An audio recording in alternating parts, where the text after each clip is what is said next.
জিনিস আমি বাংলাদেশের মধ্যে উপলব্ধি করলাম, তবে জানতেও চাইলাম আমরার দেশও দেখবাই রাস্তাঘাটে ছেলে এবং মেয়েরা পার্কের মধ্যে রাস্তার পাশে হাসি ঠাট্টা খড্ডা করেন কিনা।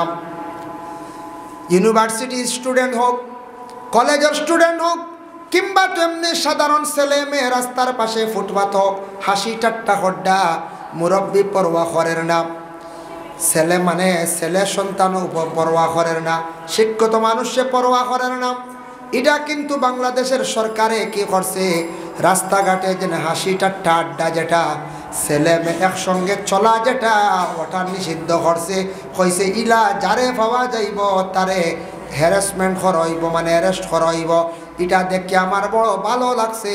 সেই ভারত সরকারে বড় ভালো একটা পদক্ষেপ নিছে।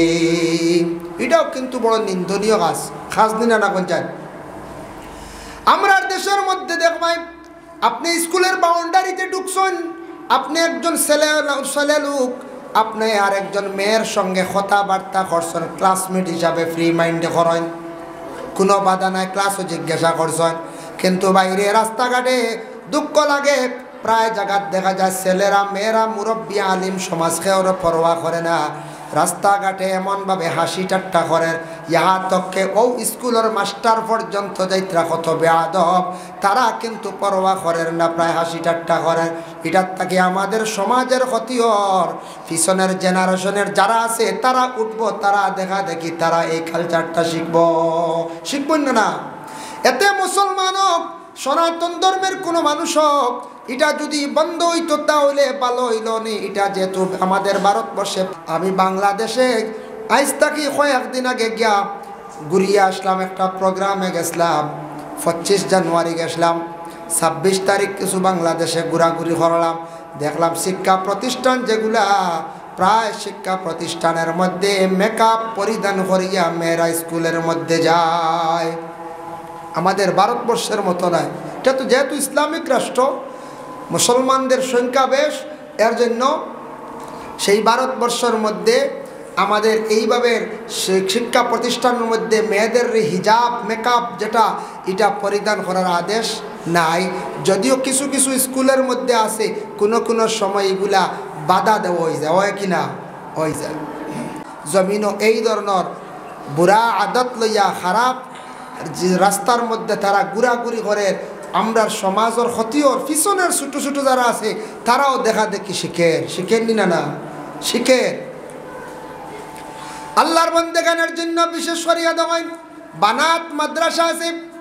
যদি কোনো জায়গার মধ্যে যদি মহিলাদের যদি কোনো শিক্ষা প্রতিষ্ঠান যদি থাকে শুধু মহিলাদের জন্য, এই ধরনের মাদ্রাসার মধ্যে যদি ভারেন, আপনার মেয়েরে আপনি জীবনে দেওয়ার চেষ্টা করেন, নতুবা মেয়েদের আপনি স্কুলের মধ্যে পড়াই। শিক্ষার যোগ্যতাটা আমরা প্রত্যেকের মধ্যে থাকতো। সমাজ কম মেট্রিক পাস, বর্তমানে শুনছি মেট্রিক উঠাইলার ডাইরেক্ট হায়ার সেকেন্ডারি করিলার, যার কারণে একজন মেয়ে সন্তান যদি হায়ার সেকেন্ডারি যদি ক্লিয়ার করতে চায়, তার বয়সে মানে 18 বৎসরের আগে একটা মেয়ের তো বিবাহ দেওয়া যায় না। যাইবনি এখন আর পারবানি 18-র আগে বিবাহ, ছেলে হোক বা মেয়ে হোক বা জি না, খালি বনে দিয়ে দৌড়াইতে লাগবে বলা খালি। আগে যা হইবার হয়ে গেছে, এখন আর 18-র 1 মাসের আগে কইবা জি না, ও মাস খান যাইতে দে। ও ভাই আল্লাহর বান্দাগান 18 বছর যদি পূর্ণ হয় তাহলে এইচএস ক্লিয়ার করে লাইল, তাহলে এই মেয়েটা উপযুক্ত একটা জায়গার মধ্যে বিবাহ দিতে পারবা। সাধারণ যে কোনো মানুষের মেয়ে সন্তানের শিক্ষা যোগ্যতা কতটুক চায়, হইব মেট্রিক পাস দিন হায়ার সেকেন্ডারি পাস, এর তাকে নিচে হইলে বিলকুল মানুষে বর্তমান সময় এলাও করে না। আরও উন্নত জায়গায় যান, শহর ও টাউনও যান, আপনি শিলচর যান, গুয়াহাটি যান, সেই দিকে যাওয়ার পরে আপনি যদি ওখানে বলে হায়ার সেকেন্ডারি পাস, আপনার লগে তেমন মাথিত না, ইতার বিলকুল তারা এলাও করে না। তারা যদি দেখে ডিগ্রি মাস্টার ডিগ্রি করছেন, মোটামুটি একটা রেসপন্স দিব।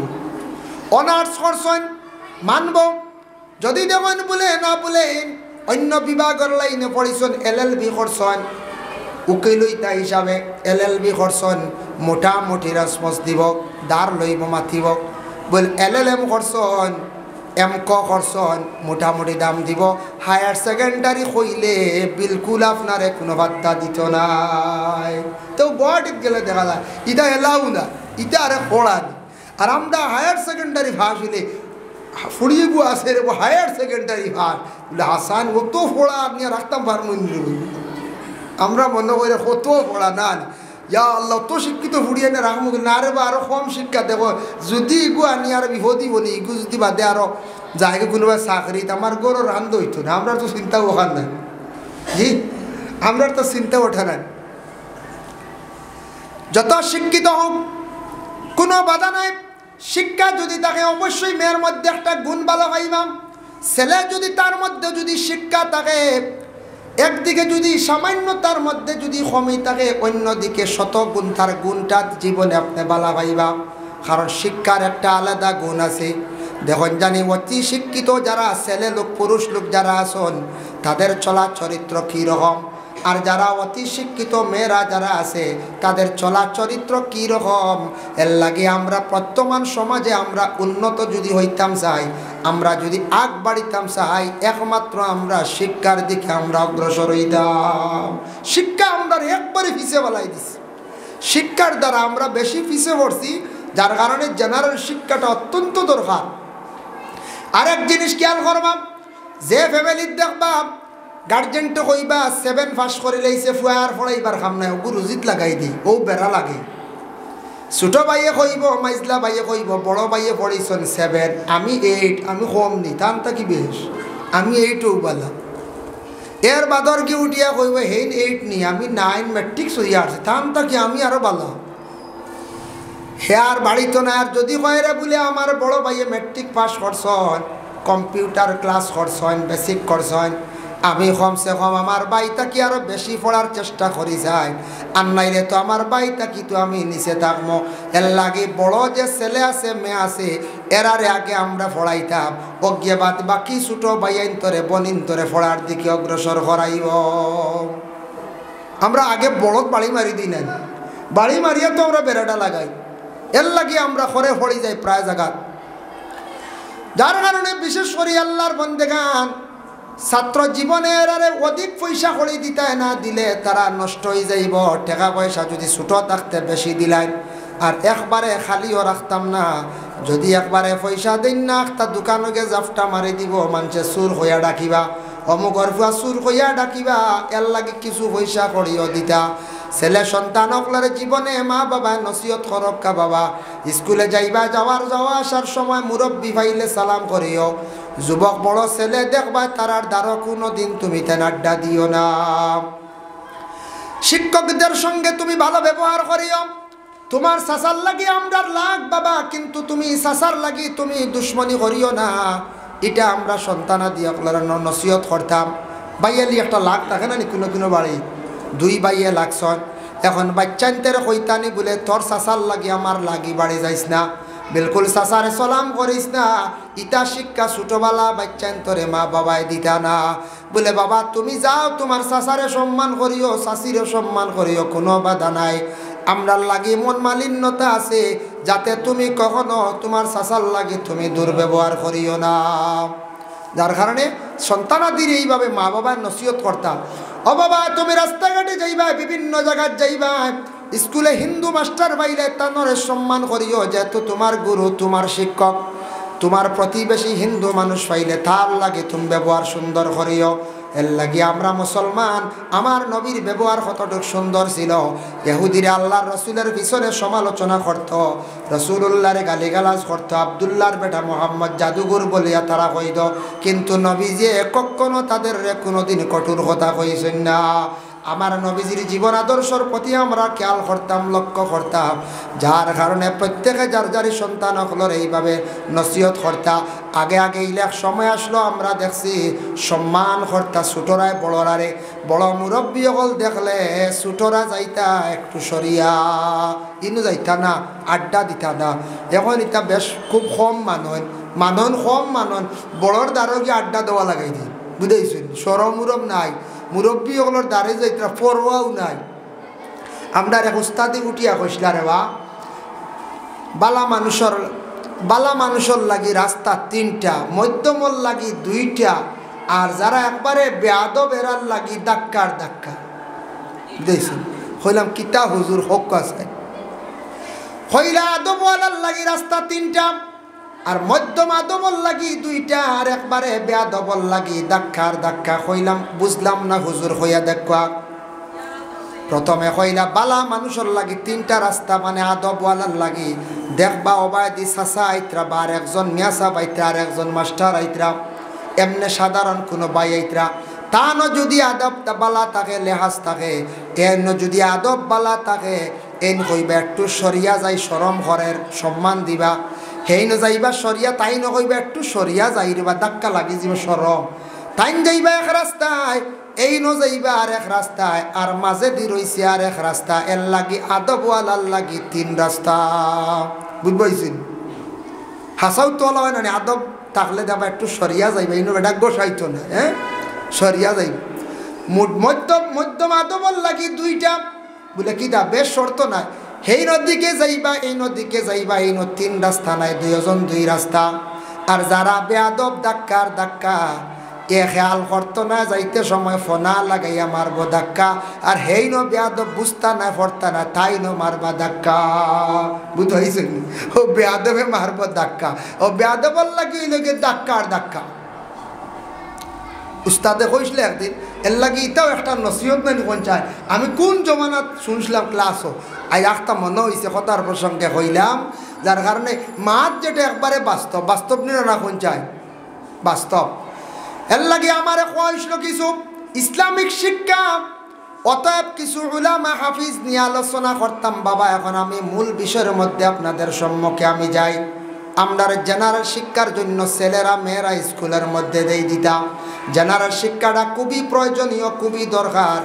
তবে যুবক ভাইয়ান খেয়াল করবা, যারা যতটুক পড়িছেন পড়াটারে আপনি কাজও লাগায়। অনেক আসি মেট্রিক পাস করিয়া তারপরে বেকার হয়ে যায় আপনার জীবনে, আপনি চিন্তা ধারণা করিয়া আপনার লাইফর আপনি কি করক্কা চিন্তা করক্কা, যাতে পড়াটা কাজও লাগে। পারলে কম্পিউটার ক্লাস করেন, কম্পিউটার এটাও শেখার চেষ্টা করেন, জিন্দগিতে আপনার ফায়দা হইব। আর বালা হাতর কাজ জীবনে শেখার চেষ্টা করেন। আপনার জীবনে হাতর কাজ যদি 25 নম্বর বয়সের ভিতরে যদি শিখতে পারেন না, আপনার বাকি জীবনে আপনি বড় কষ্ট করবা। 25-এর ভিতরে শেষ হয়ে যেত খাস কাম শিকা, জীবনে নিজের হয়ে দাঁড়ানি বলে কিলা।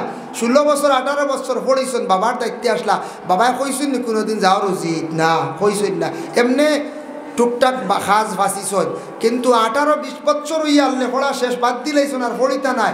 তখন বাপে কইলেন বাবা আর বাড়িতে বইলে হইতো না, যাও কোনোবা বারো। তখন তো যাওয়া লাগবো বেঙ্গালুর, চেন্নাই, আয়ের পরে আমরা মিজোরাম, বিভিন্ন লাইনে বা কোনো ব্যবসা বা কোনো কাজ, একদিকে বাড়াইতে লাগবই না, না লাগবো। আমাদের দেশে বিশেষ করিয়া ভারতবর্ষের মধ্যে আসাম রাজ্যের মানুষ বেঙ্গালুর চেন্নাইয়ের মধ্যে 4 গ্রেডের চাকরি করডা গিয়া বর্তমানে সারা ইলাক ছেলে পাইছি ও অষ্টার উপরে নির্ভরশীল। কিন্তু বাইর হাতর কোনো তেমন কাজ নাই, একদিন বুগিতে পারেন। হঠাৎ একদিন বেঙ্গালুর চেন্নাইয়ের মধ্যে নতুন কোনো আইন করে দিতে পারে, মেট্রিক পাস না হইলে এই ধরনের আমরা কোনো ডিউটি দিতাম না। এটা আইন করবেন না, আগে দিবেন চাই খরিদতে পারে। এখন যে ডিউটি করছিল 7 পাস 8 পাস, এখন আটটা যেমনি আইন করব, এখন তাই কিতা করতাম না, আছে মেকানিক্যাল কাজ, না আছে কোনো ওয়ারিংয়ের কাজ শিখছন, না মেস্তরের কাজ শিখছন, না ড্রাইভারই শিখছন, এখন চলা কঠিন হইবেন না, কোন চাই কঠিন হয়ে যাইবার লাগিবাই। আইন জীবনের মূল্য আছে, দাম আছে বাইরে। আপনার 18-20 বছর পূর্ণ হয়ে গেছে গিয়া, 20 থেকে 25 নম্বর বয়সের ভিতরে আপনি যে কোনো হাতের কাজ শিখন, জীবনে কর্ম করেন, আপনি মেহনত করেন, আপনার জিন্দগির একটা মূল্য আছে বাইরে। এর লাগে আমি একটা উদাহরণ আপনার সম্মুখে আনি। আর আমাদের করিমগঞ্জ ডিস্ট্রিক্টের মধ্যে একটা ছেলে, সে কিন্তু শিক্ষিত ছেলে মানুষ, সে হইল মিডিল ইস্টও যাইতাম, ও দেখো তার মধ্যে শিক্ষার গুণ। আমরা কইলানি ভাই সাহেব এগু ভিসা দিও, বাইরেও এগু ভিসা দিও, বলে কিতা, বলে এগুইল গিয়া গেটম্যান কিবা তো সেলসম্যান, কথা নানি। ও তো মোটামুটি শুনিয়া ওটার ব্রেজ করে জায়গাত গেলাম গিয়া। কিন্তু শিক্ষার গুণ দেহ, অতি শিক্ষিত একটা ছেলে, সে কিন্তু বিএ পাস ডিগ্রি করেনা, হে গেছে মুম্বাই ট্রাভেলস গিয়া, কইছে কোন ধরনের ভিসা সব থেকে বালার, কোন কাজ করলে জীবনে পয়সা কামাইতাম। সেই ট্রাভেলসের মানুষরা কইছেন, অফিসিয়াল মানুষে কইছেন, বর্তমানে খুব বেশি ক্রাইসিস এসি বিভাগের কাজ যারা করেন, এসির খাম, কারণ মিডিল ইস্ট বেশি গরম, বেশ খালি এসি আর এসি। এসির যারা কাজ শিখব, এসির যারা ডাইরেক্টর বনতে পারবো, এসি যারা সেটিং করতে পারবো, ওটার খুব ভ্যালু বেশ, টেকাও বেশ। বলে ঠিক আছে কইয়া বাইর হইছে গিয়া এসির কাজ করা শিখছে। 5 বছরের ভিতরে ছেলেটা এসির কামটা কমপ্লিট করছে, বড় কষ্ট করিয়া, বড় মেহনত করছি। 5 বছর বাড়িতে আইছে না, বুঝবাই পারি। 5 বছর কমপ্লিট করার পরে দুবাইয়ে তারে টান মারছে, বলে ট্রাভেলসের মধ্যে আইছে অফার। দুবাই গেছে, গিয়া যাওয়ার পরে সে লাইসেন্স লইছে, মানে সার্টিফিকেট লইছে, পুরা মেকানিক্স ডাইরেক্টর পর্যন্ত হয়ে গেছে গিয়া। সে যখন গিয়া দুবাইয়ের জমিন ফাও রাখলো, তার এই সার্টিফিকেট দেখিয়া, তার কাজ দেখিয়া ওপেনিং 99,000 তারে বেতন দেওয়া হইল। বুধবাইতরাই ওপেনিং, এখন আরো বাড়িছি, বাক্কা আগর গফ করিয়ার, 6 বছর আগর গফ করিয়ার, যে 99,000 ওপেনিং বেতন। এখন দুবাইয়ের শহরও একটা বিল্ডিং হইছে কমপ্লিট, মনে করো কইনো 48টা রুম আছে, কিংবা তো 100টা রুম আছে। কিভাবে এসি লাগতো, কিভাবে এসিটা সেটিং বইতো, এটা হেগে খালি দেখাইয়া দে, খালি ড্রয়িং আঁকিয়া দে। তার 200 রিয়াল, 300 রিয়াল, 500 রিয়াল, 10,000 রিয়াল, এখন মাসও 2-2.5 লাখ রুজি করে। কারণ ও যেন মূল শিক্ষা অর্জন করছিল, শিক্ষাটারে সে কাজও লাগাইছে, যার কারণে আল্লাহর বন্দেগান তার টাকা পয়সার অভাব হয়েছে না, জীবনে মেহনত করছে। বাইরে জীবনে মেহনত না করলে জীবনে কামিয়াব হওয়া যায় না। আপনি যদি একটা দোকান খুলুন, দোকানের পিছে আপনি লগ লাগিয়া টাকা লাগবেন না। দোকান যদি খুলিয়ার খালি যদি বন্ধ থাকে, ইকান কাস্টমার একদিন ইয়ে বাড়ি গাইবা, 2 দিনে খালি ইকান খালি বন্ধ থাকে, ইনু যাওয়া থেকে হনো যায় কি যাইবাই না বাদে মানুষ খুব ইকান খালি বন্ধ থাকে। দোকানে যাওয়ার পরে যদি কিচ্ছু পায় না, কোনো সময় এক জিনিস আজকে পাইছে না, আর একদিন গিয়াও যদি কয় ও জিনিসটা আপনি কইলা নাই, কইব ইনু গিয়ার বেকার যাই গিয়া একবার জায়গাত, ইনু মাল মিলে না। দোকানদারি করলে বালা করি করতা, নিজের লগ লাগিয়া খেয়াল করি করতা, যাতে সেটার মধ্যে মেহনত করতা। আপনি যদি কোনো প্রাইভেট স্কুলও পড়াইতে জীবনে হলা মেহনত করতা। আপনার লাইফে জীবনে ব্যবসা করতে গেলা মেহনত করা লাগে, কামিয়াব হইতে হইলে। মসজিদও পড়ায় না, আপনি ইমামতি করতা, ইমামতির হক আদায় করিয়া সঠিক নিয়মে সঠিক পদ্ধতিতে আপনি যদি ইমামতি করেন, তাহলে আপনি কামিয়াবি দরজা পৌঁছিবা। আপনি যদি কইন বলে না আমি আরো অন্য কিচ্ছু করতাম, যে বাবা যেটা করবা আপনার জীবনের মধ্যে সব জিনিসও আপনি চিন্তা করিয়া মেহনত করতে লাগবো। মেহনত না করলে আপনি কামিয়াব হইতে পারতেন না, বালা মেস্তর হইতে জীবনে আপনি মেহনত করতে লাগবো। এর জন্য আল্লাহর বান্দেগান আল্লাহ ঘোষণা করেন, লা তুলহিকুম আমওয়ালুকুম ওয়ালা আওলাদুকুম, তুমি তাইন মাল এবং আওলাদ যখন পাইবাই, মাল আর আওলাদ পাওয়ার পরে আন জিকিরিল্লাহ, আমার জিকির তাকি যেন স্মরণা, তুমি দেন আল্লাহর জিকির তাকি বঞ্চিত হইও না। এর লাগি যাদের আওলাদ দখল পাইছন, আওলাদ দখল খালি জেনারেল শিক্ষা দিলে হইতো না, দেখা বাকি সব এর মধ্যে ভালো নলেজ চাইয়া আপনার একজন ছেলেরে আপনি মাদ্রাসার মধ্যে আপনি পড়ার দেওয়ার চেষ্টা করুন, ফি সাবিলিল্লাহ হিসাবে আপনার মাদ্রাসার ছেলেটারে দিন। একটা জিনিস খেয়াল করবা সবই, ছেলেরার জেনারেল শিক্ষাটা কমজোরি হয়েছে মাদ্রাসার ছাত্রর ওই সময়। খেও আছে ছোটো 5 বছরের বাচ্চা মাদ্রাসার দিলাইছো, নিলা দেই না ভুল করডা। কমসে কম তারে পাঠশালা পাশ করাইয়া দেখা, ক্লাস 5 পর্যন্ত পড়াইয়া আপনার ছেলেটারে আপনি হাফিজিয়া মাদ্রাসার দিন, আপনার ছেলেটারে খারিজিয়া মাদ্রাসার দিন। মাদ্রাসার যাওয়ার পরে একদিকে এরাবিকর প্রেশার পড়ব, আর এইদিকে জেনারেল কিলা পড়িবে, একলগে দুইটা কঠিন হয়ে যাইব গিয়া। ছোটো থাকতে প্রেশার বেশি পড়ব, এর লাগে ক্লাস 5 পর্যন্ত পড়িলাইছে। হাফিজ যাওয়ার পরে মনোযোগ দিয়ে পড়লে 3 বছরে হাফিজ, বালা যদি ব্রেন থাকে, নতুবা 5 বছরে সে হাফিজ হয়ে গেল গিয়া। 5 বছরে হাফিজ হয়েছে, এর বাদে ক্লাস 6 এডমিশন নে। এদিকে দেওরা দেব 7, 8, 9, 10 মেট্রিক পর্যন্ত পড়িলাইছে, কিবা তো হায়ার সেকেন্ডারি পড়ছে।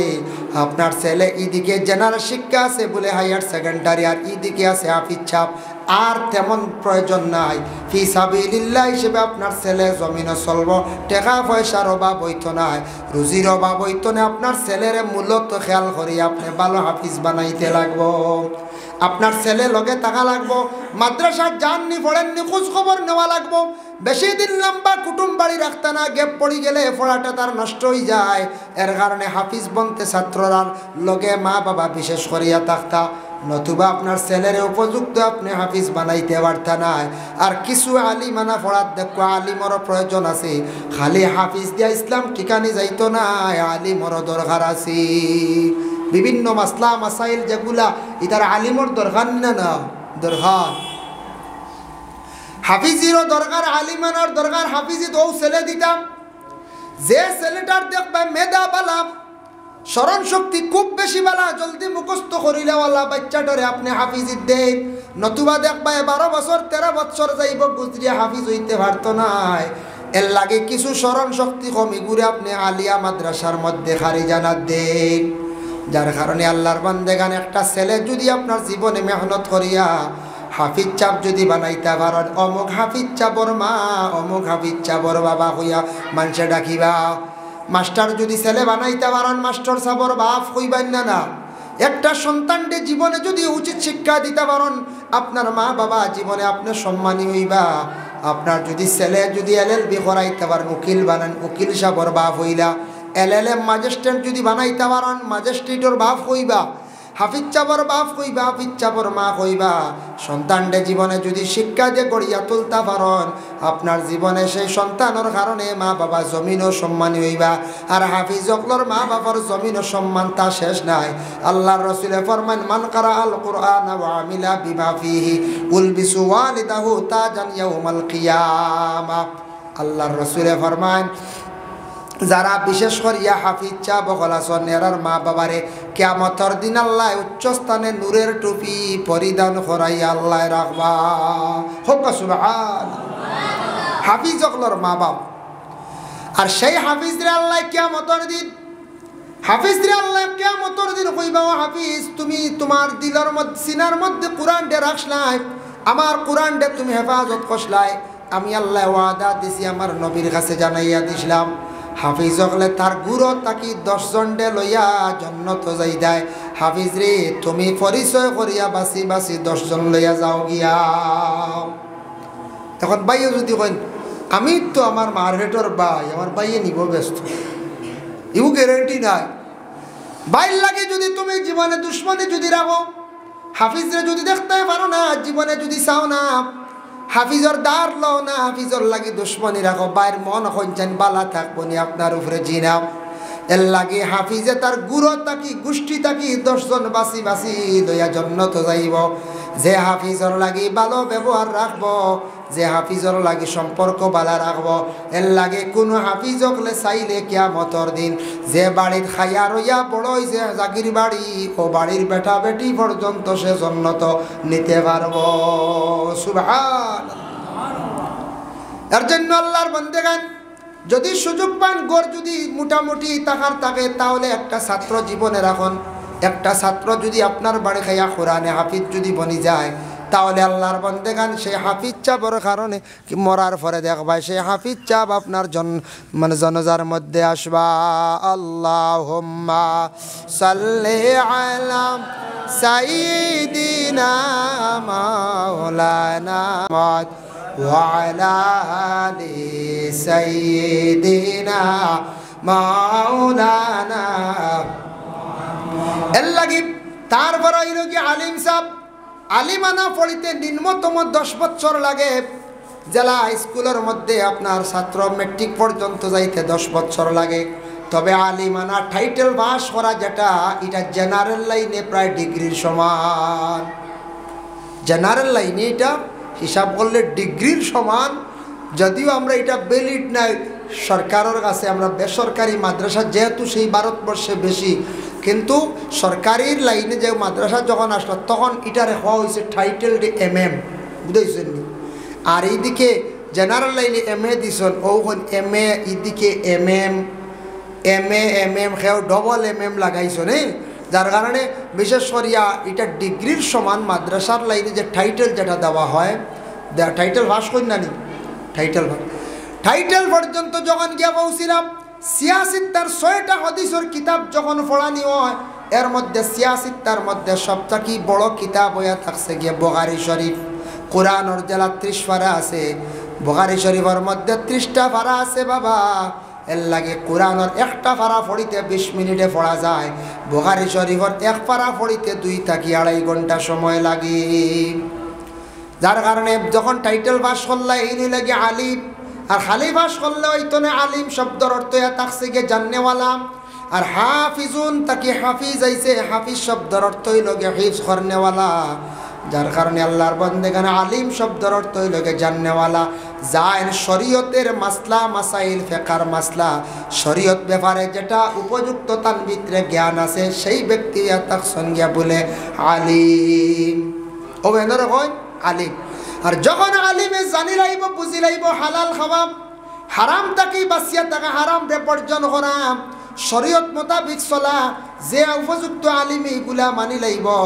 ও আল্লাহ ও গুররে কইছেন ইন্নামা ইয়াখশাল্লাহা মিন ইবাদিহিল উলামা।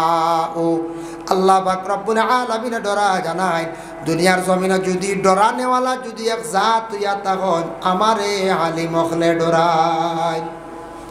আলিমে হক্কানি আলিমে হাসাও ডরায়। আল্লাহ কইছেন এরা আমারে ডরায়, তার ভিতরে ডর থাকবো।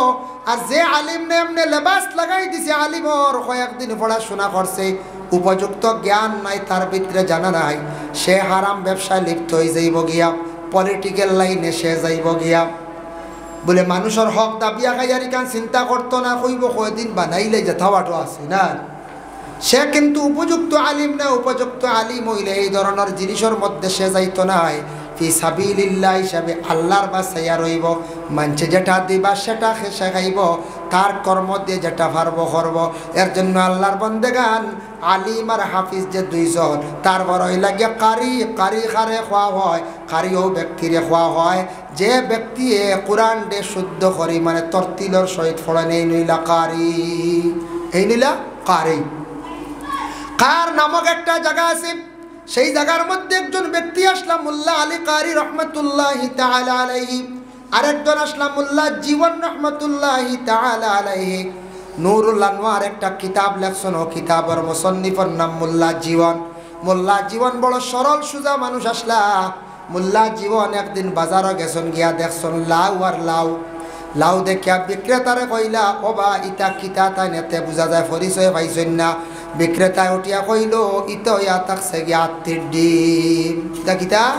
আত্মীর ডিম। লাউরে আত্মীর ডিম কইছে, বুঝাইছেন? তাই মনে করছেন আত্মীর ডিম, আত্মীর ডিম মনে করিয়া তাই লাউ ওগুন কিনিয়া লইয়া আইছে, বুঝাইছেন? লাউ ওগুন আনছেন, আনার পরে গরুর বিবিরে কইলা ওগো বিবি আজকে বাজার থাকি আসা নক জিনিস আনছি। বলে কিতা? আজকে বাজার থাকি আনছি আত্মীর ডিম। গরুর বিবিয়ে কইলা ইতা লাউ? বলে না আত্মীর ডিম। বলে জি না লাউ। বলে আত্মীর ডিম। বলে আপনার কে কইছে? বলে যে ব্যক্তি এগুলা বিক্রি করছে সেই বিক্রেতায় কইছে। বলে এটা মিশা মাতিছে। মোল্লা জীবনে কইলা আমি দেখলাম তো এগু মানুষ মুসলমান, মুসলমানে তো মিশা মাতই না। সুবহান, তার ধারণা অতটুক বিশ্বাস আকিদা মুসলমানে মিশা মাতই না। আমরা মাতি নানি মাঝে মাঝে, জিয়া জিয়া আমরা মাঝে মাঝে মাতি। এর কারণে বিশেষ করে আমরা মিশা মাতিতাম না। মোল্লা জীবনে কইতরা ইটা হইলে আত্মীর ডিম, কারণ বেটায় কইছে আত্মীর ডিম, তাই বিশ্বাস করে নিছ। ওখানে মোল্লা, মোল্লা বহু বড় শব্দ উপাধি দেওয়া হয়। যেন শত শত কিতাব লেখনেওয়ালা মোল্লা আলী কারি, মোল্লা জীবন। আমরা মসজিদের মিয়া সাহেবরে সম্মানে ডাকিতাম মিয়া সাহেব। আলিম জেনেন রে মৌলানা হইতাম বা আলিম সাহেব। হাফিজ যেন তানোর হাফিজ সাহেব হইতাম, কারি যেন তানোর কারি সাহেব হইতাম। এইভাবে আমরা যে যার যেটা লকব আছে ওটা দিয়ে ডাকিতাম। আমরা দেশ কিছু আছে মানুষের সাধারণ হিসাবে রেওয়াজ করে লাইছি, হয় মোল্লা বেটা, মোল্লার টিভি নাই গেছে গিয়া, তা হই না হয় মোল্লা বেটার টিভি নাই গেছে, মোল্লার টিভি নাই গেছে। এটা বহুত বড় শব্দ। যারা উপাধি দেওয়া হয়, যেমন সাব কিবলা ফুলতলির উপাধি দেওয়া হয়েছে শামসুল উলামা। শামসুল শব্দের অর্থ হইল গিয়া সূর্য, আলিমকলর সূর্য, আলিমকলর আলো, সারা আলিমকলর মাথা তাই। এর জন্য বিশেষ করিয়া এইভাবে যাদের লকব দেওয়া হয়, খেয়রারে আবার দেওয়া হয় আনসারে মিল্লত, ইলাও দিছেন নানি, মুজাহিদে মিল্লত, যেন দুনিয়ার জমিনও জিহাদ করছেন ইসলামর স্বার্থে তানরে দেওয়া হয়েছে মুজাহিদে মিল্লত আনসারে মিল্লত যেন বিশেষ করিয়া ইসলামের জন্য বা মসলকের জন্য অধিক সাহায্য করছেন বেশি লড়াই করছেন এর লাগে এইভাবে মোল্লা জীবন মোল্লা লেখারিয়ারে মোল্লা লকব দেওয়া হয়েছে। মোল্লা শব্দটা আমাদের দেশের মধ্যে আস্তে আস্তে আমরা উঠাইবার চেষ্টা করি। আমরা ডাকিতাম মিয়া সাহেব, আলিম সাহেব, হাফিজ সাহেব। ওরে আল্লাহর বন্দেগান একজন আলিম সাহেবর মা যদি হইতা পারেন, বাবা যদি হইতা পারেন, খুশির সংবাদ জমিনও সম্মান। কিয়ামতের দিন একজন আলিম সাহেবর আল্লাহর যাতে কইবা ও আলিম তোমায় জমিনের মধ্যে কোরআনের জ্ঞানটা তুমি অর্জন করছলাই, কোরআনের ব্যাখ্যা করছলাই, কোরআনের হেফাজত করছলাই, আমার নবীর হদিসের বাণী প্রচার করছলাই, ওগুলা মানুষরে বুঝাইছো, তুমিও সঠিক নিয়মে চলছ, যার কারণে আলিম তোমারে আজকে আমি কি করি আর আমি অর্ডার দিলাম যাও তোমার গুরু তাকি চাইয়া তুমি ৭০ জন লইয়া তুমি জান্নাতের মধ্যে যাও। সুবহানাল্লাহ। উপযুক্ত আলিম যারা তাদের আল্লাহ পাক রব্বুল আলামিন এইভাবে অর্ডার দিবা। তবে আল্লাহ জানাইছেন ও আমার নবী জানাইয়া দিও তোমার ওয়ারিস যারা যারা কোরআনের হেফাজতকারী হইবা, হাফিজ কোরআনের হেফাজতকারী হইবা, আলিম যারা তোমার সুন্নতি লেবাস পরিধান করবা, তাদের বিচার আমি মানুষের সম্মুখে করতাম না, সম্মানার্থে কর্ম আমি আল্লাহ সবর আড়ালে নিয়ে তাদের আমি বিচার খান্দা কর্ম। এর লাগি আল্লাহর বন্দেগান দুনিয়ার জমিনে কোনো সময় দেখবাই হঠাৎ কোনো আলিম একটা ভুল করে লাইছন, হাফিজে ভুল করলে মানুষে দেখবা কইবা ভুল হয়ে গেছে গিয়া বাধ্য মাত ছাড়ো একজন আলিম মানুষ, হাফিজ মানুষ, জমিনও মানুষে চা আলিমর কোনো জিনিস ঘুরিয়া রাখতো রাখেন না রাখন চাই। মানুষ যদি হয় সে প্রকৃত মানুষ হয়, চাইব মানুষের আয়বটা লুকাইয়া রাখি, যতটুক সম্ভব জিন্দগির মধ্যে মানুষের আয়বটা লুকাইয়া রাখার চেষ্টা করতাম। আল্লাহর রাসূলে ফরমান মান সাতারা মুসলিমান সাতারাহুল্লাহু ইয়াউমাল কিয়ামা। আল্লাহর রাসূলে ফরমান তুমি যদি মানুষের যদি আয়বরে লুকাইয়া রাখো, কিয়ামতের দিন আল্লাহ তোমার বড় বড় আয়বরে লুকাইয়া রাখবা।